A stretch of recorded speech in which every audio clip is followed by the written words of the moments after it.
македонската јавност се вклучува во сите тие текови за саморегулација на медиумите?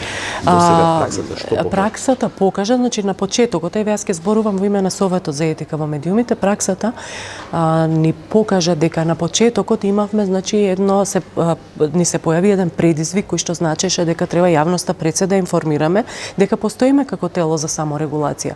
На почетокот повеќе реагираа новинари против новинари ако стануваше збор за некоја ситуација на непрофесионално или неетичко известување. Меѓутоа, со тек на време, откако почнавме директно да работиме со граѓаните, со институциите, ние почнавме да добиваме жалби од различни страни.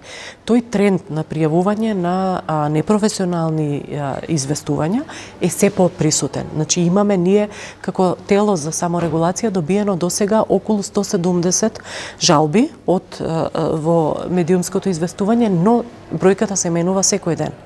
Неретко се случува да добиеме и по неколку жалби во текот на денот или за една иста ситуација која што е реплицирана во повеќе медиуми, да речеме еден проблем, една недоследност или во информирањето на јавноста да биде присутна, да ја видиме во повеќе медиуми зборуваат за истата тема. Тоа е, знаете, оној феномен на управување на вестите од некои центри кои што се пренесува во повеќе медиуми. И само за крај, колку сега медиумите играат клучна улога во ваквата ситуација во Република Македонија? Дали се креатори на тензии?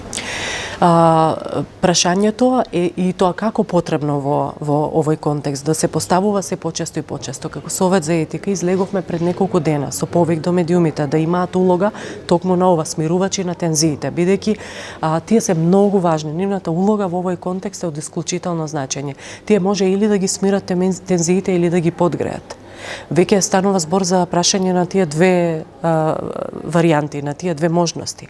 Ги повикуваме да се вклучат во тоа да користат таков тип на дискурс и информирање на јавноста, што ќе значи дека ќе ги смират граѓаните и дека нема да повикуваат на одмазда, на линчови, на говор на омраза, на насилство во општеството. Значи, апсолутно важна улога имаат и се надеваме дека тој наш апел ќе го послушаат и дека професионално ќе вршат својата дејност. Наместо да се служат со извештаи и информации кои што ќе направат граѓаните да бидат се потензични и да има и други последици.